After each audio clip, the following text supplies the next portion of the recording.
Next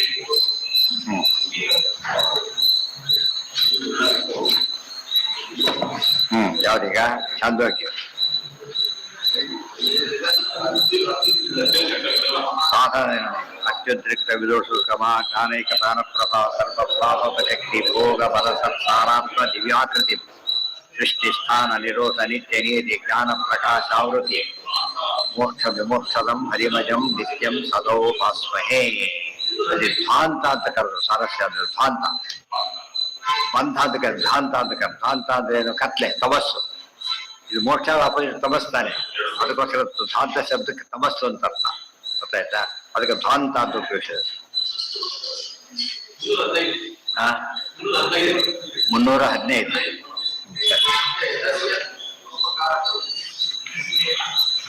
ಸರಿ, 115 ಬೃಹತ್ವಾಪ್ತಾಯ್ತು.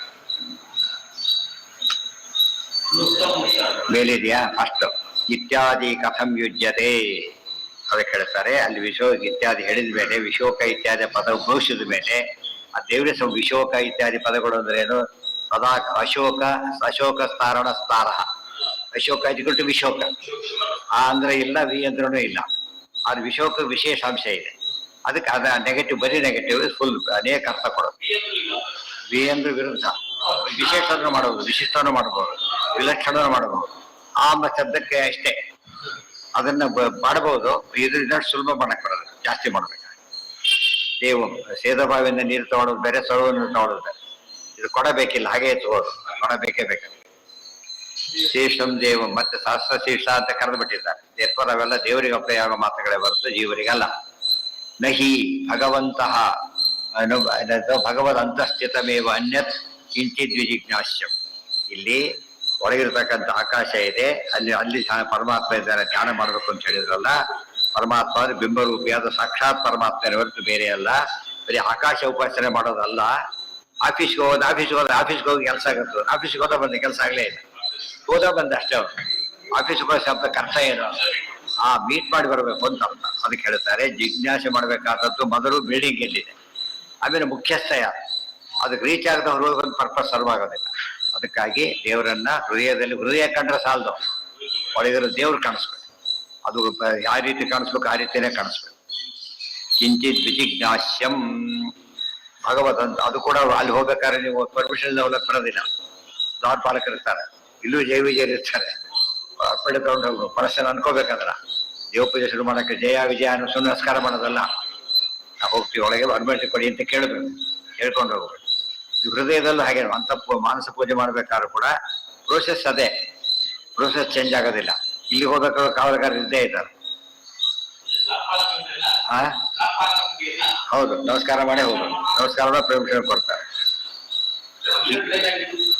ಇದರಲ್ಲಿ ಅದು ಬಂದಿದೆ. ಎಷ್ಟೇ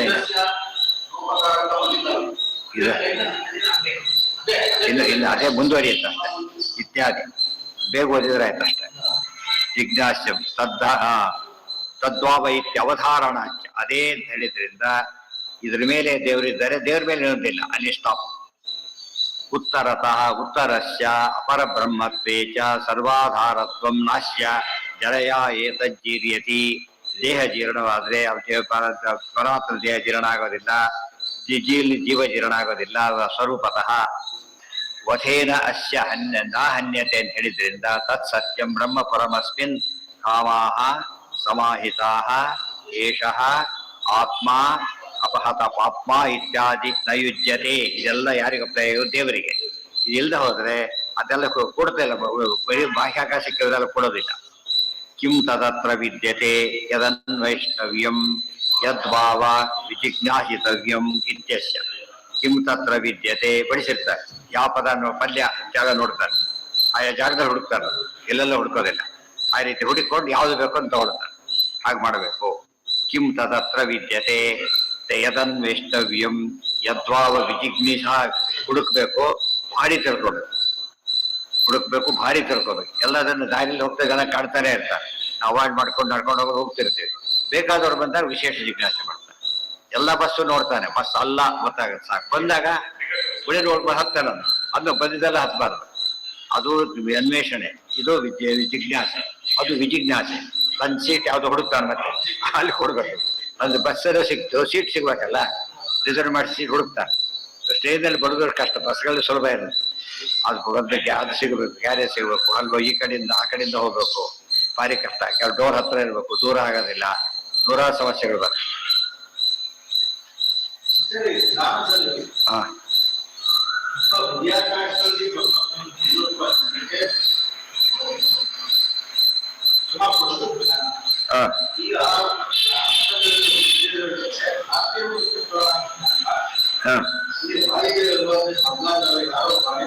ಹೌದೌದು ಹೌದೌದು. ಅವ್ರೊಳಗೆ ಒಳಗೆ ಅಂತ ಹೇಳಿ, ಒಳಗೆ ಅಂತ ಹೇಳಿದ್ರೆ ಮತ್ತೆ ಒಳಗೆ ಹಾಗೇನೆ. ಹೌದು, ಅವ್ರ ಕಮಲ ಒಂದು, ನಮ್ಮ ಹೃದಯ ಕಮಲದಲ್ಲಿ ಇವೆಲ್ಲ ವ್ಯಾಪಾರ ಮತ್ತೆ. ಹೌದು ಹೌದು, ಮುಂದಕ್ಕೆ. ಅದಕ್ಕೆ ನಮ್ಮಲ್ಲಿ ಇಲ್ವೇನೀಗ ಮೊದಲು ಷಡ್ದಳ ಕಮಲ, ಆಮೇಲೆ ಅಷ್ಟದಳ ಕಮಲ, ನಿತ್ಯ ಪೂಜೆಯಲ್ಲಿ ಬರುತ್ತಾವ, ಅಲ್ಲೂ ಹಾಗೇನೆ. ಅಲ್ಲೂ ಕೂಡ ಕಮಲದ ವ್ಯತ್ಯಾಸ ಇದೆ, ಗೊತ್ತಾಯ್ತಾ?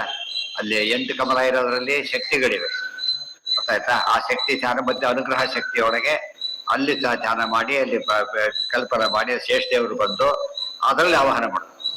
ಇದು ಸೇಮ್ ಪ್ರೋಸೆಸ್, ಚೇಂಜ್ ಆಗೋದಿಲ್ಲ. ಹೌದೌದು. ಅಷ್ಟದಳ ಕಮಲದಲ್ಲಿ ಮಧ್ಯಭಾಗದೊಳಗೆ ಅಲ್ಲಿ ಅನುಗ್ರಹ ಬರೀ ಅಷ್ಟದಳ ಉಪಯೋಗ ಇಲ್ಲ, ಅದಕ್ಕಿಂತ ಶಕ್ತಿಗಳಿವೆ. ಅಷ್ಟದಳ ಶಕ್ತಿ ಇದೆ, ಮಧ್ಯದಲ್ಲಿ ಅನುಗ್ರಹ ಇದೆ, ಅದರ ಮೇಲೆ ಏನಿದೆ ಅಲ್ಲಿ ಶೇಷದೇವರು ಇದ್ದಾರೆ. ಶೇಷದೇವರ ಮೇಲೆ ಆಸನ, ಅದರಲ್ಲಿ ಪರಮಾತ್ಮ ಅನಂತ ಆಸನ, ದೇವರು ಅನಂತನನ್ನು ಆಸನ ಮಾಡ್ಕೊಂಡಿದ್ದ. ಹಾ, ವಾಯುದೇವರು ಥ್ರೋಟ್ ಬರ್ತಾ ಹೋಗ್ತಾರೆ. ಹೌದೌದು ಹೌದೌದೌದು ಹೌದು. ಡೈರೆಕ್ಟ್ ಮಾಡಾಗಿಲ್ಲೇ ಇಲ್ಲ, ಮಾಡ್ಬೇಕು ನ್ಯಾಚುರಲಿ. ಏನೇ ಮಾಡಬೇಕು, ಒಂದು ಕಮಲ ಅಲ್ಲ ಮತ್ತೆ 2 ಮಾಡ್ಬೇಕು, ಷಟ್ ಕಮಲ, ಅಷ್ಟದಾದ ಕಮಲ, ಮತ್ತೆ ಅಲ್ಲಿ ಶುರು. ನಮ್ಮಲ್ಲಿ ಹೇಗಾರೋ ಅವರಲ್ಲೂ ಹಾಗೆ, ಅವ್ರ ಮಧ್ಯದಲ್ಲಿ ಅವ್ರು ಇರ್ತಾರೆ. ಮತ್ತೆ ಶೇಷದೇವರು ಬೇರೆ ಇರ್ತಾರೆ. ಮತ್ತೆ ಪ್ರೋಸೆಸ್ ದೊಡ್ಡದಾಗತ್ತೆ ಅಂತ ಏನು ಮಾಡ್ಬಿಟ್ರೆ ಚಿಕ್ಕದಾಗಿ ಹೇಳಿದ್ರು ಅಷ್ಟೇ. ಎಷ್ಟು ಸಾಧ್ಯ ಆಗುತ್ತೋ ಅಷ್ಟು ಮಾಡ್ಬೇಕು, ಎಲ್ಲ ಮಾಡಕ್ ಆಗೋದೇ ಇಲ್ಲ. ಜೈವಿಕದಿಂದ ಶುರು ಮಾಡೋಕೆ ಲೆಕ್ಕದಾಗಿ ಮತ್ತೆ ನಮಸ್ಕಾರ ಅವರಿಗೂ ಮಾಡಬೇಕು. ಮತ್ತೆ ಅದು ಕಾನ್ಸೆಪ್ಟ್ ಇರಲೇಬೇಕು, ಅದು ಕಾನ್ಸೆಪ್ಟ್ ಹೋಗೋದಿಲ್ಲ. ಡೀಟೇಲ್ಸ್ ಮಾತ್ರ ಯೋಗ್ಯತೆ ತಕ್ಕಂತೆ ಬರೋದು. ಒಟ್ಟಿಗೆ ಬರಬೇಕು. ಜನರಲ್ ತಿಳ್ಕೊಳ್ಳೋದು ಬೇರೆ, ಒಟ್ಟಿಗೆ ತಿಳ್ಕೊಳ್ಳೋದು ಬೇರೆ, ಡೀಟೇಲ್ ತಿಳ್ಕೊಳ್ಳೋದು ಬೇರೆ. ಧ್ಯಾನ ಇಂಟೆನ್ಸಿಟಿ ಜಾಸ್ತಿ ಆದಂತೆ ಬರೋದು, ಮತ್ತು ಯೋಗ್ಯತೆ ಜಾಸ್ತಿ ಆದಂತೆ ಬರೋದು. ಇಲ್ಲಿ ನೋಡಿ, ಅದಕ್ಕೆ ಏನು ಹೇಳ್ಬಿಟ್ರು, ಏನೇ ಮಾಡಿದ್ರು 13 ಪ್ರಾಣ ಅಂತ ಹೇಳಿ ಎಲ್ಲ ಡೀಟೇಲ್ಸ್ ಇಷ್ಟು ಹೇಳಿನೇ ಮಾಡೋದಿಲ್ಲ. ಅದನ್ನೆಲ್ಲ ಹೇಳ್ಬಿಟ್ಟು ಏನ್ ಮಾಡ್ತಿದ್ರು, ಭಾರಿ ಜಾಸ್ತಿ ಆಗುತ್ತೆ ಅಂತ ಬಿಟ್ಬಿಡ್ತಾ. 3 ಹೇಳೋದಕ್ಕೆ ಜಾಸ್ತಿ ಆಗುತ್ತೆ ಅಂತ. ಇದಕ್ಕೆ ಅದಕ್ಕೆ 3 ಎಲ್ಲ ಕಡೆ ಕಾಮನ್ ಆಯ್ತು. ಪಿಂಡಗಳು 3 ಅದು ತಾನೇ ಮಾಡೋದು. ಅದು 3 ಒಂದು ಸ್ಟ್ಯಾಂಡರ್ಡ್. ಅದು ಕಪಿಂಜಲ ಅಧಿಕರಣ ನ್ಯಾಯ ಅಂತ ಹೆಸರು. ಕಪಿಂಜಲ ಅಧಿಕರಣ ನ್ಯಾಯ ಅಂದ್ರೆ ಏನು ಗೊತ್ತಾ, ತುಂಬಾ ಬೇಕಾಗಿದೆ. ಅವಾಗ ಬಹಳ ಆಗಬೇಕು, ತುಂಬಾ ಆಗ್ಲಿಕ್ಕೆ ಸಾಧ್ಯ ಇಲ್ಲ. ಅದು ಬಹಳ ಆಗಲಿಕ್ಕೆ ಸಂಸ್ಕೃತದೊಳಗೆ ಬಹುವಚನಕ್ಕೆ ಎಷ್ಟಿರ್ಬೇಕು, 3 ಇರ್ಬೇಕು. ಕನ್ನಡದಲ್ಲ 2 ಸಾಕಾಗ್ತದೆ. ಸಂಸ್ಕೃತದಲ್ಲಿ 3 ಲಿಂಗ ಇರೋದು, 3 ವಚನ ಇರೋದ್ರಿಂದ ಮಿನಿಮಮ್ ಮಾಡಬೇಕು. ಅದಕ್ಕೆ ಬೋಧಕ ತ್ರಯನ ಹರಿತೇನೆ ಬಂದಿತ್ತು. ಇನ್ನೂ ಸರಿಯಾಗಿ ಮಾಡಿದ್ರೆ ಧ್ಯಾನ ಮಾಡಕೊಂಡು ಬದೀತಂತ ಎಷ್ಟು ದೂರ ದೇವರ ನಮ್ಗೆ ಗೊತ್ತಾಗ್ಬಿಡುತ್ತೆ. ಬರೀ ದೂರ ತರ ಬಂತೀವಲ್ಲ, ಇಷ್ಟೆಲ್ಲ ದಾಟ್ಕೊಂಡು ಹೋಗಿ ಏನಾಗ್ಬಿಡುತ್ತೆ, ಅರ್ಧಕ್ಕೆ ರೆಸ್ಟ್ ತೊಗೊಂಡ್ಬಿಡ್ತಾರೆ. ಆ ಥರ ಅದಕ್ಕೇನು ಮಾಡಿದ್ರು 3 ಭಾಗ ಮಾಡಿ 3 ಇಷ್ಟು ಮಾಡಿ ಕೊನೆ ಪಟ್ಟಿ ಅಧಿಷ್ಠಾನ ಮಾಡ್ಕೊ ವಾಯುದೇವರ. ಇದು ಮಿನಿಮಮ್. ಇದು ಆ ಯಥಾಶಕ್ತಿ ಅದನ್ನ ಏನ್ ಮಾಡ್ಕೋಬೇಕು, ಎಕ್ಸ್ಪ್ಯಾಂಡ್ ಮಾಡ್ತಾ ಹೋಗ್ಬೇಕು. ಅದು ಲಾಂಗ್ ಪ್ರೋಸೆಸ್.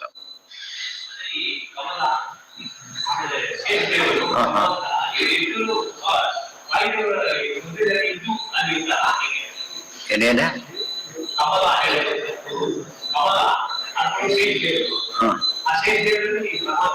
ಕಮಲದ ಮಧ್ಯದೊಳಗೆ ಅಲ್ಲಿ ಶೇಷದೇವರು ಆವಾಹನ ಮಾಡಬೇಕು. ಅವ್ರ ಮೇಲೆ ಅಲ್ಲಿ ಒಂದು ಮಂಟಪ, ಅದರಲ್ಲಿ ದೇವ್ರು ಕೊಡ್ತಾರೆ. ಮತ್ತೆ ವಾಯುದೇವರು ಇದ್ದೇ ಇದ್ದಾರೆ, ಅವ್ರು ಕಾಮನ್. ಶೇಷದೇವರು ಇರ್ತಾರೆ, ವಾಯುದೇವರು ಶೇಷದೇವರು ಇರೋದೇ ಇಲ್ಲ. ಉಸಿರಾಡ್ಬೇಕಲ್ಲ ಅವರು, ಉಸಿರಾಡ್ಬೇಕಾದ್ರೆ ವಾಯುದೇವರು ಇರ್ಬೇಕಲ್ಲ. ಅವರು ಪನ್ನಗಾಶರ ಅಂತಾನೆ ಹೆಸರು ಇರ್ಲೇಬೇಕು. ಎಲ್ಲರೂ ಅಧಿಷ್ಠಾನ ಹಾಕೋದು. ಫೈನಲ್ ಅಧಿಷ್ಠಾನ ವಾಯುದೇವ್, ಫೈನಲ್ ಅಧಿಷ್ಠಾನ. ಅಲ್ಲಿ ದೇವ್ರು ಸಿಗ್ತಾನೆ, ಅಲ್ಲಿವರೆಗೆ ಸಿಗಲ್ಲ. ಬಿಡಿ ಆಫೀಸ್ ಅಧಿಷ್ಠಾನ, ಬಟ್ ಎಲ್ಲ ಕಡೆ ಸಿಗೋದಿಲ್ಲ. ಎಲ್ಲಿ ಸಿಗ್ತಾನೆ, ಮೇನ್ ಚೇಂಬರ್ ಸಿಗ್ತಾನೆ ಅಷ್ಟೇ, ಹುಡ್ಕೊಂಡು ಹೋಗ್ಬೇಕು. ಪುರುಷಾದಯದೇ ತದ್ ಬ್ರಹ್ಮ ಎಲ್ಲಿ ಬಂದಿತ್ತು, ಯುಜ್ಯತೆ ತತತ್ರ ವಿದ್ಯತೆ ಸ ಯೋಷೋ ಅಂತರ್ಹೃದಯ. ಅವೆಲ್ಲ ಹೇಗೆ ಅಂದ್ರೆ ನಿಧಾನ ಹೋಗ್ತಾ ಬರುತ್ತದೆ. ಧ್ಯಾನ ಸ್ಟೆಪ್ಗಳು ಕೂಡ ಒಂದೇ ದಿನ ಮುಗಿತಂತೆ ಕೂಡ ಏನು ಇಲ್ಲ, ಗೊತ್ತಾಯ್ತಾ? ಆ ಸ್ಟೇಜಿಂದ ಬೇಗ ಹೋಗ್ತಾರೆ ಅಷ್ಟೇ, ಮುಂದೆ ರೀಚ್ ಆಗಿದ್ರೆ ಬೇಗ ಹೋಗಕ್ ಬರೋದು. ಬಟ್ ಪ್ರೋಸೆಸ್ ಮಾಡ್ಕೊಳಕ್ ಸಾಧ್ಯ ಇಲ್ಲ. ನಾಶ್ಯ ಸಮಾಹಿತ ಏಷ ಆತ್ಮ ಅಪಹತ ಪಾಪ ಇತ್ಯಾದಿ ನಯುಜ್ಯತೆ. ದೇವರಲ್ಲದೆ ಬೇರೆ ಆಗಿದ್ರೆ ಇದು ಯಾರು ಅಪ್ಲಿಕಬಲ್ ಆಗ್ತಿಲ್ಲ. ಆರ್ಗ್ಯೂ ಮಾಡ್ತಾ ಇದ್ದಾರೆ, ಆರ್ಗ್ಯುಮೆಂಟ್ಸ್ ಇವೆಲ್ಲ. ಇದು ಮಾಡ್ಬೇಕಾಯ್ತು ಅಂದ್ರೆ ನಾವೇ ಅಂತ ಹೇಳ್ಬಿಟ್ರಲ್ಲ, ಅದಕ್ಕೋಸ್ಕರ ಇಬ್ಬರು ಐಕ್ಯ ಚಿಂತನೆ ಮಾಡಕ್ ಬರೋದಿಲ್ಲ. ಇಷ್ಟೆಲ್ಲ ಹೇಳಿದ ಮೇಲೆ ವ್ಯಕ್ತಿ ಏನಾಗಿರ್ಬೇಕು? ಟೋಟಲಿ ಡಿಫರೆಂಟ್ ಆಗಿ, ನಮ್ಮಿಂದ ಡಿಫರೆಂಟು, ಮುಂದಾಡಿ ಅವರಿಂದ ಡಿಫರೆಂಟು, ಅಲ್ಟಿಮೇಟ್ ದೇವರಿದ್ದಾನೆ. ಅದನ್ನ ಹೇಳ್ತಾ ಇದ್ದಾರಾದ್ರಿಂದ ನೀವು ಧ್ಯಾನ ಪ್ರಕಾರ ನಿಮ್ಮನ್ನೇ ಧ್ಯಾನ ಮಾಡ್ಕೋಬೇಕಾದ್ರಿಂದ ಇಟ್ ಬಿಕಮ್ಸ್ ಟೋಟಲಿ ಮೀನಿಂಗ್ಲೆಸ್. ಇವೆಲ್ಲ ಹೇಳ್ಬೇಕಾಗಿಲ್ಲ, ಇಷ್ಟೆಲ್ಲ ಇದ್ದಿದ್ದಾಗಲೇ ಯಾಕೆ ಹೇಳ್ಬೇಕಾಗಿಲ್ಲ? ಡೈರೆಕ್ಟ್ ನಾನೇ ಚಿಂತನೆ ಅಷ್ಟೇ ಹೇಳ್ಬಿಡ್ತಾರೆ, ಹೇಳಿಲ್ಲ. ಯಾವ ಧ್ಯಾನ ಪ್ರಕ್ರಿಯೆಯಲ್ಲೂ ನಾನೇ ಅವನು ಅಂತ ಹೇಳೋ ಧ್ಯಾನ ಹೇಳೇ ಇಲ್ಲ. ಇವರೇ ಸೃಷ್ಟಿ ಮಾಡಿರೋದು ಅಷ್ಟೇ ಹೊರತು ಆಕ್ಚುಲಿ ಏನಿಲ್ಲ. ಅದು ಧ್ಯಾನ ಶಬ್ದಕ್ಕೆ ಇನ್ನೊಬ್ರು ಅಂತ ಆದ್ರೇನೆ ಧ್ಯಾನ ಬರೋದು. ಆಕ್ಚುಲಿ ತನಗೆ ತಾನೇ ಧ್ಯಾನ ಮಾಡ್ಕೊಳ್ಳೋ ಹಕ್ಕಿರೋದು ಯಾರಿಗೆ? ದೇವರಿಗೆ ಒಂದೇ. ಭಾಗವತ ಹೇಳ್ತಾರೆ, ಕೃಷ್ಣ ತನ್ನನ್ನೇ ತಾನು ಧ್ಯಾನ ಮಾಡಿದ್ದಾರೆ, ಗುರುದವ್ರು ಹಾಗೆ ಮಾಡ್ಲಕ್ಕೆ ಹೋಗ್ಬಾರ್ದು. ಅಲ್ಲೇ ಧ್ಯಾನ ಮಾಡಿದ್ರೆ ದೇವ್ರ ಧ್ಯಾನ ಆಗ್ಲಿಲ್ಲ, ಅವ್ರ ಧ್ಯಾನ ಮಾಡಕ್ ನಾವಲ್ಲ. ಅದಕ್ಕೇನ್ ಮಾಡ್ಬೇಕು? ಯಥಾ ಪ್ರಕಾರ ಸ್ವಾಮಿತ್ವೇನ ಮಾಡ್ಬೇಕೇ ಹೊರತು ಅಭೇದದಿಂದನ ಸಾಮ್ಯನೂ ಇಲ್ಲ. ಧ್ಯಾನ ಮಾಡ್ಬೇಕಾದ್ರೆ ಅಭೇದ ಇದ್ರೆ ಸಾಧ್ಯ ಇಲ್ಲ, ದೇವರಿಗೆ ಬಿಡಿ. ಮತ್ತೆ ಸಾಮ್ಯ ಇದ್ರೂ ಸಾಧ್ಯ ಇಲ್ಲ. ಅವನೇ ಧ್ಯಾನ ಮಾಡೋದು ಅಂತಾರಲ್ಲ ಹಾಗೆ. ದೊಡ್ಡ ಸಮಾನ ಬಂದಾಗ ಇಲ್ಲೇ ಜೊತೆ ಕೂಡಿಸ್ಕೊತಾರೆ, ದೊಡ್ಡವ್ರದೇ ಎದ್ದಿದ್ದು ಹಾಗೆ ಕೂಡಿಸ್ತಾರೆ. ಅಲ್ಲಿ ತಾರತಮ್ಯ ಇದ್ದೇ ಇದೆ. ಅವೆಲ್ಲ ದಾಟ್ಬೇಕು. ಏಷು ಅಂತರ್ಹೃದಯ. ಒಟ್ಟು ಹೊರಗೇನು ಕಾಣುತ್ತಾರೆ, ಒಳಗೆ ಬರ್ಬೇಕು. ಅದಕ್ಕೇನ್ ಹೇಳ್ತಾರೆ? ಪಿಂಡಾಂಡದಲ್ಲಿ ನೋಡ್ಬೇಕು ದೇವರು. ಬ್ರಹ್ಮಾಂಡದಲ್ಲಿ ನೋಡೋದಲ್ಲ, ಪಿಂಡಾಂಡದಲ್ಲಿ ನೋಡ್ಬೇಕು. ಅದಕ್ಕೆ ಎಲ್ಲ ಸ್ಟೆಪ್ಸ್ ಇದೆ. ದೇವ ಪೂಜಾ ಪ್ರಾಕ್ಟರ್ ಹಾಗೆ ಬರುತ್ತೆ. ಪೀಠ ಪೂಜೆ, ಆವರಣ ಪೂಜೆ ಎಲ್ಲ ಕಂಪ್ಲೀಟ್ ಬರಬೇಕು. ಪೀಠ ಪೂಜೆ ಮರಿಬಾರ್ದು, ಪೀಠ ಪೂಜೆನೂ ಮಾಡ್ಬೇಕಲ್ಲಿ, ಆವರಣ ಪೂಜೆನೂ ಮಾಡಬೇಕು, ಅಷ್ಟು ರೂಪಗಳ ಚಿಂತನೆ ಮಾಡಬೇಕು. ಅದಕ್ಕೆಲ್ಲ ಇನ್ನೂ ಹೋದ್ರೆ ಬಣ್ಣಗಳ ಚಿಂತನೆ ಮಾಡ್ಬೇಕು. ಅದಕ್ಕೆ ಅವ್ರ ಪರಿವಾರ ಚಿಂತನೆ ಮಾಡಬೇಕು. ಒಂದಲ್ಲ, ಭಾರಿ ದೊಡ್ಡದಾಗುತ್ತೆ. ದಿಕ್ಪಾಲಕ ಪೂಜೆ ಮಾಡಕ್ಕೆ ಅವ್ರ ಪತ್ನಿ, ಅವ್ರ ವಾಹನ, ಅವ್ರ ಪರಿವಾರ, ಇಷ್ಟೆಲ್ಲ ಒಬ್ಬರಿಗಿಲ್ಲ. ಸಾಮಾನ್ಯ ಪರಿವಾರ ಸಮೇತ ಹೇಗೆ ಅಷ್ಟೆಲ್ಲ ಅದಕ್ಕೆ ಬಾಯಲ್ಲಿ ಏನಂತ ಸಪರಿವಾಯ ಅಂದ್ಬಿಡುತ್ತೆ. ಸಪತ್ನಿಕ ಸಪರಿವಾರ ಅಂತ ಕರೆಯೋದೇ ಹೊರತು ಆಕ್ಚುಯಲ್ ಪ್ರೊಸೆಸ್ ಎಲ್ಲ ದಾಟ್ಬೇಕು. ಏನ್ ಮಾಡಿದ್ರೆ ಈ ಸಿಗ್ನಲ್ ಕೊಡೋರು ಮುಂದೆ ಹೋಗಾಗಿಲ್ವಲ್ಲ, ಆ ತರ ದಾಟ್ಬೇಕಾದ್ರೆ ಇಷ್ಟಂತ ಇಲ್ಲೇ. ಯಮಲೋಕಕ್ಕೆ 16 ಇವೆ, ವೈಕುಂಠಕ್ಕೆ ಎಷ್ಟಿರ್ಬೋದು. ಕಾಮ ಸಮಾಹಿತಾ ತದತ್ರ ವಿದ್ಯತೆ ತದನ್ವೇಷ್ಟವ್ಯಂ ಅಷ್ಟೇ. ಯಹ ಯೇಷೋ ಅಂತರ್ಹೃದಯೇ. ನೋಡಿ, ಹೃದಯ ಅಲ್ಲಿಲ್ಲ, ಅಂತರ್ಹೃದಯ, ಹೃದಯದೊಳಗೆ. ಆಕಾಶ ಇತ್ತೇವ ಪರಿಹಾರ. ಅಲ್ಲಿ ಆಕಾಶ ಅಂದ್ರೆ ದೇವರು ಅಂತಾನೆ ಅರ್ಥ. ನತು ಉಭೇ ಅಸ್ಮಿನ್ ದ್ಯಾವಾ ಪೃಥಿವಿ ಇತ್ಯಾದಿ. ಗುಹೆ ಅಸ್ಮಿನ್ ಪ್ರಶ್ನೆ ಬರಲಿಲ್ಲ, ಮುಕ್ತ ಅಂತ ಭಾಗ ಮಾಡ್ತಿರ್ಲಿಲ್ಲ. ತತ್ ಸುವಿಜ್ಞಾಸಿ ತತ್ ಇಲ್ಲಾಯ್ತು. ಸುವಿಜ್ಞಾಸಿತವ್ಯತ್ವೇ ಹೇತುತ್ವೇನ ಸಾಮರ್ಥ್ಯ ಕಥನವೇವ. ಯಾರ ಕೆಪಾಸಿಟಿ ಜಾಸ್ತಿ ಆಗುತ್ತೋ ಅವ್ರು ಹೆಚ್ಚೆಚ್ಚು ಜಿಜ್ಞಾಸೆ ಮಾಡಬೇಕು, ಗೊತ್ತಾಯ್ತಾ? ಹೆಚ್ಚೆಚ್ಚು ಜಿಜ್ಞಾಸೆ ಮಾಡೋದು ಯಾವಾಗ? ಯಾವ ಯೋಗ್ಯತೆ ದೊಡ್ಡದಾದ ದೇವರು ಅಲ್ಟಿಮೇಟ್ ಆದ್ರಿಂದ ಅತಿ ಹೆಚ್ಚು ಜಿಜ್ಞಾಸೆ ಮಾಡೋದು ಇತ್ಯಾದಿ. ತತ್ತು ದಾರಿಯಲ್ಲಿ ಇಷ್ಟು ಸಿಗ್ನಲ್ ಬರುತ್ತೆ ಅಂತ ಅಷ್ಟೇ. ಫೈನಲ್ ಸಿಗ್ನಲ್ ಹುಷಾರು, ಇಲ್ಲಿ ದಾಟಿ ಹೋಗ್ಬಿಟ್ರೆ ಮತ್ತೆ ವಾಪಸ್ ಬರ್ಬೇಕಾಗತ್ತೆ. ಅವು ಭಾರಿ ಕೇರ್ಫುಲ್ ಆಗಿ ನೋಡ್ತಾ ಇರ್ತಾರೆ. ಸರ್ವಿಸ್ ರೋಡ್ ಟರ್ನ್ ಆಗ್ಬೇಕಲ್ಲ, ಭಾರಿ ಕಷ್ಟ ಅದು. ಸ್ವಲ್ಪ ಹೆಚ್ಚು ಕಡಿಮೆ ಆದ್ರೂ ಕೂಡ ಎಲ್ಲೋ ಹೋಗ್ಬಿಡ್ತಾರ ಅವ್ರು. ಆದ್ರೆ ಬರ್ಬೇಕಾದ್ರೆ ಸುಲಭ ವಾಪಸ್ ಬರಕ್ಕಲ್ಲ, ಒನ್ ವೇ ಇರುತ್ತದೆ. ಫುಲ್ ಇದ್ರೆ ಸ್ಟಾಪ್ ಮಾಡಿ ರೋಡೇ ಬೇರೆ ಇರುತ್ತೆ, ಅದು ಬರ್ಲಕ್ ಆಗೋದಿಲ್ಲ, ಭಾರಿ ಕಷ್ಟ. ತದತ್ರ ವಿದ್ಯತೆ ಯದನ್ವೇಷ್ಟವ್ಯಂ ಯದ್ಭಾವ ವಿಜಿಜ್ಞಾಸಿತವ್ಯಂ ಇತ್ಯಸ್ಯಾಯ ವಿಂಚೋ ಅಂತ ಆಯ್ತಲ್ಲ. ತತ್ ಸುಜಿಜ್ಞ ಸಾಮರ್ಥ್ಯ. ದ್ಯಾವಾ ಪೃಥಿವ್ಯ ಅದೇ ಹೇಳ್ಬೇಕಲ್ಲ. ದ್ಯಾವಾ ಪೃಥಿವ್ಯಾದೇರೇ ನಹಿ ದ್ಯಾವಾ ಪೃಥಿವ್ಯಾದೇರೇವ ಜಿಜ್ಞಾ. ಅವು ದ್ಯಾವ ಪೃಥ್ವಿ ಸೃಷ್ಟಿ ಮಾಡೋದಲ್ಲ, ಮುಂದೆ ಆಡ್ಬೇಕು ನಾವು. ಅದು ಬರುತ್ತೆ ಅಂತ ಹೇಳ್ತಾರೆ, ದಾರಿ ಒಳಗೆ ದಾಟ್ಕೊಂಡು ಹೋಗ್ಬೇಕು. ತಮೇವ ಏಕಂ ಜಾನಥ ಆತ್ಮಾನಂ ಅನ್ಯಾವಾಚೋ ವಿಮುಂಚಥ ಇತಿ ಶ್ರುತಿ. ಶ್ರುತಿ ನೋಡಿ, ಪರಮಾತ್ಮನನ್ನ ಚೆನ್ನಾಗಿ ತಿಳ್ಕೊಳ್ಳಿ, ಉಳಿದೆಲ್ಲ ಬಿಡ್ತಾ ಬನ್ನಿ. ವಿಮುಂಚತ ಎಷ್ಟು ಬೇಕೋ ಅಷ್ಟೇ, ಟೂ ಮಚ್ ಇರಬಾರ್ದು. ಉಪ್ಪಾಕಿ ಭಾರಿ ದೊಡ್ಡ ಪಾಯಿಂಟ್ ಅಲ್ಲ ಉಪ್ಪಾಕಿರೋದು. ಯಾವ್ದು ಬೇರೆ ಅನ್ನ ಹಾಕೋರು ಇದು ಮಾಡಕ್ ಬರಲ್ಲ, ಕಾಯ್ತಾ ಇರ್ಬೇಕಾದ್ರೆ. ಬಳಸೋದ್ರಲ್ಲೂ ತಾರತಮ್ಯ ಹೇಗಿದೆ, ತಾರತಮ್ಯ ಇದೆ. ನಮ್ ಗಮನ ಯಾವ್ದು ಕಡೆ ಯಾವಾಗ್ಲೂ ಯಾವ್ದಕ್ಕೆ ಹೋಗುತ್ತೆ? ಅತಿ ಮುಖ್ಯವಾದ ಪದಾರ್ಥ ನೋಡ್ತಾರೆ. ಸಣ್ಣ ಪುಟ್ಟ ಪದಾರ್ಥ ಕಾಣ್ತಾನೆ, ತೀರ ಡೀಟೇಲ್ ನೋಡಕ್ ಹೋಗೋದಿಲ್ಲ ಇತ್ಯಾದಿ. ಲೆಟರ್ ಬಂದಾಗಲೂ ಅಷ್ಟೇನೆ, ಎಲ್ಲ ಪೂರ್ತಿ ಓದೋದಿಲ್ಲ. ಯಾವ್ದು ಓದ್ತಾರೆ? ಹೈಲೈಟ್ ಮಾಡೋದು. ಒಂದು PS ಅಂತ ಬೇರೆ ಬಿಡ್ತಾರೆ, ಕೊನೆಗೆ ಪೋಸ್ಟ್ ಸ್ಕ್ರಿಪ್ಟ್ ಇರ್ತದಲ್ಲ, ಅದು ಮೇನ್ ಪಾಯಿಂಟ್. ಅದ್ರೆ ಎಷ್ಟು ಕೊಟ್ಟು ದುಡ್ಡು ವಾಪಸ್ ಕೊಡ್ತಕ್ಕಂಥ ಅದು ಇಂಪಾರ್ಟೆಂಟ್ ಪಾಯಿಂಟ್. ಅದ್ರ ಉಪಯೋಗ ಸುಲಭ ಎಲ್ಲ ಮಾಡ್ಬಿಟ್ಟಿರ್ತಾರೆ. ಏನ್ ಬರೋದಕ್ಕೆ ಎಲ್ಲ ಹೇಳೋದು ಅದೊಂದೇ ಹೇಳೋದು. ದುಡ್ಡು ಅರ್ಜೆಂಟ್ ಬೇಕಂತೆ ವಾಪಸ್ ಕೊಡ್ಬೇಕು. ಉಳಿದವ್ರು ಕೇಳೋದಿಲ್ಲ, ಬೇಕೋ ಇಲ್ಲ ಅವ್ರಿಗೆ. ಬಟ್ ಅದಿಲ್ಲದೆ ಪತ್ರ ಬರೀಲಿಕ್ಕೆ ಆಗೋದಿಲ್ಲ. ಪತ್ರಕ್ಕೊಂದು ಶೇಪ್ ಇದೆ, ಆ ರೀತಿಯಲ್ಲಿ ಫಾರ್ಮಲ್ಲೇ ಬರಬೇಕು. ಅಸ್ಮಿನ್ ಜಾವಾ ಪೃಥಿವಿ ಇತ್ಯಾದಿ ಉಭಯ ಶಬ್ದೋ ಮುಕ್ತ ಮುಕ್ತರಾಶಿ ವ್ಯಪೇಕ್ಷಯ ಯಚ್ಚ ಯಚ್ಚ ಅಸ್ತ್ಯ ಯಚ್ಚಾಸ್ತಿ ಹಾಸ್ತಿ ಯಚ್ಚ ನಾಸ್ತಿ ಇತಿ ವಾಕ್ಯಶೇಷ. ಇಲ್ಲಿ ಆಮೇಲೆ ಅಲ್ಲಿ ಅಂತ ಹೇಳಿದ್ರಿಂದ ಇಲ್ಲಿ ಅಂದ್ರೆ ಇಲ್ಲಿ ಅಮುಕ್ತ, ಅಲ್ಲಿ ಅಂದ್ರೆ ಮುಕ್ತ, ಆ ರೀತಿ ಅರ್ಥ ಮಾಡಬೇಕು. ಅಸ್ಯೈತಿ ಸಂಸಾರಿಣ ಸಂಸಾರಿಣೋ ಮುಕ್ತಾ ಉಪಕಾರಕಾ. ಪಾಯಿಂಟ್ ಇದೆ. ಮುಕ್ತರು, ಮುಕ್ತ ಬ್ರಹ್ಮಾದಿಗಳಿದ್ದಾರೆ. ನಾವು ಉಪಾಸನೆ ಮಾಡಾಕ ಸಂಸಾರಿಗಳಾಗಲಿಲ್ಲ, ಅವ್ರ ರೋಲ್ ಇಲ್ಲ ಇಲ್ಲಿ, ಗೊತ್ತಾಯ್ತಿಲ್ಲ. ರಿಟೈರ್ಡ್ ಪರ್ಸನ್ ಕೈ ಹಾಕ್ಲಿಕ್ಕೆ ಬರಲ್ಲ ಅವ್ರಿಗೆ, ಸಲಹೆ ಕೊಡಬಹುದು ಇಲ್ಲ, ಅದು ಕೂಡ ಮಾಡಲ್ಲ, ಟೋಟಲಿ ಡೀಲಿಂಗ್ ಆಗ್ಬಿಡ್ತಾರೆ. ನಮಗೂ ಅವ್ರು ಇದ್ದಾರೆ ಹಾಗಿದ್ದಾರೆ ತಿಳ್ಕೋಬೇಕೆ ಹೊರತು ನಮಗೆ ಕನೆಕ್ಟ್ ಆಗೋದಿಲ್ಲ. ನಮಗೆ ಕನೆಕ್ಟ್ ಟೋಟಲಿ ಇರ್ಲಿವೆಂಟ್ ಆಗ್ಬಿಡ್ತಾರೆ. ಮುಕ್ತಿ ಬೇರೆ ಸಾಮಾನ್ಯ ಆಕಾರ ಹೇಳ್ಬಿಟ್ರೆ ಸಾಕೆ ಹೊರತು ಬೇರೆ ಅಲ್ಲ. ಅದು ಹೇಳ್ತಾರೆ ನೋಡಿ, ನಹಿ ಎಲ್ಲ ನಹಿ ಸಂಸಾರಿಣೋ ಮುಕ್ತಾ ಉಪಕಾರಕ. ಸಂಸಾರಿ ಜೀವರಿಗೆ ಮುಕ್ತ ಜೀವನಗಳು ಉಪಕಾರ ಮಾಡಕ್ ಸಾಧ್ಯ ಇಲ್ಲ. ಯದ್ಯಸ್ಯ ನೋಪಕಾರಕಂ ತತ್ತಸ್ಯ ನಾಸ್ತಿ ಇತ್ಯುಚ್ಯತೆ ಅನ್ಯಸ್ಯ ಸತ್ವೇಪಿ. ಯಾವುದು ಉಪಕಾರಕ ಆಗೋದಿಲ್ಲ ಅದೇನಂತಾರೆ, ಇಲ್ಲ ಅಂದ್ಬಿಡ್ತಾರೆ. ದುಡ್ಡಿದೆ, ರಾತ್ರಿ 12 ದುಡ್ಡು ಕೇಳಕ್ಕೋ, ದುಡ್ಡಿದೆ ಬ್ಯಾಂಕಲ್ಲಿ ಇದೆ, ವಾಪಸ್ ಇಲ್ಲ ಅಂತ ಹೋಗ್ತಾರೋ. ರಿಪೋರ್ಟ್ ಏನ್ ಮಾಡ್ತಾರೋ ಅವ್ನು ಈ ಬೇಕೀಗ, ನಾಳೆ ಬೇಕಾದ್ರೆ ಪರವಾಗಿಲ್ಲ ಚೆಕ್ ಕೊಡ್ಬೋದು, ಈಗಲೇ ಬೇಕು ಅಂದ್ರೆ ಉಪಯೋಗ ಇಲ್ಲ. ಅದಕ್ಕೆ ಬ್ರಾಹ್ಮಣ ಬಂದಲ್ಲ, ಬೆಳಿಗ್ಗೆ ಕೊಡ್ತೀನಿ ಅಂತ ಹೇಳಿದ್ನಲ್ಲ, ಬೆಳಿಗ್ಗೆ ಕೊಟ್ಟರೆ ಈ ಸಾಮಾನು ತರ್ಬೇಕಲ್ಲ, ಬೆಳಿಗ್ಗೆ ಏನು ಕೊಡಕ್ಕಾಗತ್ತೆ? ಆ ಪ್ರಶ್ನೆ ನೋಡ್ಬೇಕಾದ್ರೆ ಆ ಡೇಟ್ ಹಾಕಿದ್ದಾರೆ, ನಾಳೆ ಕೊಟ್ಟಿದ್ದಾರೆ, ಇವತ್ತು ಪ್ರೆಸೆಂಟ್ ಮಾಡಿದ್ರೆ ಕೊಡಲ್ಲ, ಅದು ಅವತ್ತೇ ಪ್ರೆಸೆಂಟ್ ಮಾಡ. ಅದು ಮೊದ್ಲಿದೆ, ಬಿಫೋರ್ ಪ್ರೆಸೆಂಟ್ ಮಾಡಾಗಿಲ್ಲ, ಆಫ್ಟರ್ ಎಕ್ಸ್ಪೈರಿನೂ ಮಾಡಾಗಿಲ್ಲ, ಅಷ್ಟೊಳಗೆ ಮಾಡ್ಬೇಕು. ಅಷ್ಟೇ ಸಂಸಾರಿಣೋ ಮುಕ್ತ ನೈತ್ಯಸ್ಯ. ಎಷ್ಟು ಡಿಫ್ರೆನ್ಸ್ ಇದೆ ನೋಡಿ. ಚೆಕ್ಗೆ ಒಂದು ಡೇಟ್ ಲಿಮಿಟ್ ಇದೆ, ಇದಕ್ಕಿಲ್ಲ. ಯಾವುದಕ್ಕಿಲ್ಲ? ಡಿ.ಡಿ ಇಲ್ಲ ಅಂತ ಹೇಳಿ, ಅದಕ್ಕೂ ಇದೆ. ಅದು ಸ್ವಲ್ಪ ಜಾಸ್ತಿ ಇರುತ್ತೆ, 6 months ಇರ್ಬೋದು, ಅದಕ್ಕೂ ಇದೆ. ಆದರೆ ಕ್ಯಾಶ್ ಇಲ್ಲ, ಆದರೆ ಕ್ಯಾಶ್ಗೆ ಡಿನೋಟಿಫೈ ಮಾಡ್ಬೋದು. ಗೋಲ್ಡ್ ಇಲ್ಲ, ಮೆಟೀರಿಯಲ್ ಯಾವಾಗಲೂ ಇರುತ್ತೆ. ಇದೆಲ್ಲ ಡಿಫ್ರೆನ್ಸ್ ತಿಳ್ಕೊಂಡ್ರೆ ಇವೆಲ್ಲ ಸೂಪರ್ ಇಂಪೋಸ್ಡ್ ವ್ಯಾಲ್ಯೂಸ್ ಆದ್ರಿಂದ ಏನಾಗುತ್ತದ, ಎಕ್ಸ್ಪೈರಿ ಡೇಟ್ ಇದೆ. ಗೋಲ್ಡ್ ವ್ಯಾಲ್ಯೂಗೆ ಎಕ್ಸ್ಪೈರಿ ಡೇಟ್ ಇಲ್ಲ, ಮೆಟೀರಿಯಲ್ ವ್ಯಾಲ್ಯೂ ಎಲ್ಲಿರುತ್ತೆ, ಎಕ್ಸ್ಪೈರಿ ಇಲ್ಲ. ಉಳಿದಕ್ಕೆಲ್ಲ ಎಂಥದ್ದು, ಈ ದುಡ್ಡು ಇಷ್ಟು ಕೊಟ್ಟರೆ ಪೇಪರ್ ದುಡ್ಡು ಪೀಸ್ ಅಷ್ಟೇ, ನೀವು ಬೆಲೆ ಇಲ್ಲ. ಯಥಾ ಯೋಗ್ಯಂ ಏವ ಏನಂ ಭಗವಂತಂ ಪ್ರಜಾ ಮುಕ್ತ ಅನಾನ್ಯಾವಿಶಂತಿ ತಚ್ಚ ಶಾಸನಾನುಸಾರೇಣ ಯಂ ಯಂ ಕಾಮಂ ಕಾಮಯತೆ ತಂ ತಂ ತಸ್ಮಾದೇ ಉಪಜೀವಂತಿ. ಅಲ್ಲಿ ಏನ್ ಸಿಕ್ಕರು ಕೂಡ ಬರುತ್ತೆ ಅಂದ್ರೆ ಆಟೋಮೆಟಿಕ್ ಅಲ್ಲ, ಮತ್ತೆ ಅನುಗ್ರಹ ಮಾಡ್ತಾನೆ ಅಂತ ಅರ್ಥ. ಯಾವುದು ಆಟೋಮೆಟಿಕ್ ಅಲ್ಲ, ಮತ್ತೆ ಇಷ್ಟೆಲ್ಲ ಆಟೋಮೆಟಿಕ್ ಅಲ್ಲ ಅಂತ ಹೇಳಿದ್ರೆ ವಿರುದ್ಧ ಆಗುತ್ತೆ. ಆಟೋಮೆಟಿಕ್ ಅಲ್ಲ ಅಂತ ಹೇಳಿ ಆಗಿದೆ ಈಗಾಗಲೇ. ನಮಗೆ ವ್ಯಕ್ತವಾಗ್ಲಿಕ್ಕೂ ಏನ್ ಬೇಕೋ ಆಟೋಮೆಟಿಕ್ ಅಲ್ಲ, ಅನುಗ್ರಹ ಬೇಕಲ್ಲ. ಕಸ್ತೂರಿ ಇದೆ, ವಾಸನೆ ಬರಬೇಕು, ಅದಕ್ಕೆ ಮಾಡ್ಕೊಳಕ್ ಬರೋದಿಲ್ಲ, ಇನ್ನೊಬ್ರು ಮಾಡ್ಬೇಕಲ್ಲ, ಇಲ್ಲವ್ರು ಬರ್ಲಕ್ ಸಾಧ್ಯ ಇಲ್ಲ. ಇರೋದು ಅದರಲ್ಲೇ. ನಮ್ಗೇನ್ ಪ್ರಶ್ನೆ ಅಂದ್ರೆ, ನಮ್ಮಲ್ಲೇ ಆನಂದಾದಿಗಳಿದ್ದಾಗ ದೇವ್ರ ರೋಲ್ ಏನಿದೆ ಅಂತ ನಮ್ಮ ಪ್ರಶ್ನೆ. ಅದಕ್ಕೆ ಅರ್ಥ ಅಲ್ಲಿ ಅಭಿವ್ಯಕ್ತಿ ಆಗದೆ ಹೋದ್ರೆ ಇದ್ರು ಅಷ್ಟೇ, ಎಲ್ದು ಹೋದ್ರು ಅಷ್ಟೇ, ಅದಕ್ಕೂ ಬೇರೆ ಇದಕ್ಕೂ ವ್ಯತ್ಯಾಸ ಇಲ್ಲ. ಅಭಿವ್ಯಕ್ತಿ ಆದ ತಕ್ಷಣ ವ್ಯತ್ಯಾಸ ಶುರುವಾಯ್ತು. ಅದ್ರ ಮಾಡ್ಲಿಕ್ಕೆ ಯಾರು ಬೇಕೋ, ದೇವ್ರು ಬೇಕು. ಅಂದ್ರೆ ಮುಕ್ತರಲ್ಲಿ ಮುಕ್ತಿಗೆ ಒಮ್ಮೆ ಫ್ರೀ ಆಗ್ತೀವಿ ಅಂತ ತಿಳ್ಕೊಂಡ್ರೆ ಈ ತರ ಫ್ರೀ ಆಗೋದಲ್ಲ. ಸಂಸಾರ ಬಂದಿಂದ ಫ್ರೀ ಆಗಿದ್ದಾನೆ ಹೊರತು ದೇವ್ರ ಕಂಟ್ರೋಲ್ ಹೇಗಿದೆ, ಅದು ಇಲ್ಲೆಷ್ಟಿದೆ ಅಲ್ಲೂ ಅಷ್ಟೇ ಇದೆ. ರಿಟೈರ್ ಪರ್ಸನ್ ಉಚಿತ ಮಾಡ್ಬೋದಾ? ಇಲ್ಲ, ಅಲ್ಲೂ ಮತ್ತೆ ಕಂಟ್ರೋಲ್ ಇದ್ದೇ ಇದೆ. ಸರ್ಕಾರ ಕಂಟ್ರೋಲ್ ಹೋಗೋದಿಲ್ಲ, ಬಟ್ ಅಲ್ಲಿ ಆಫೀಸ್ ಕಂಟ್ರೋಲ್ ಹೋಯ್ತಾ ಹೊರತು ಈ ಕಂಟ್ರೋಲ್ ಹೋಗೋದಿಲ್ಲ.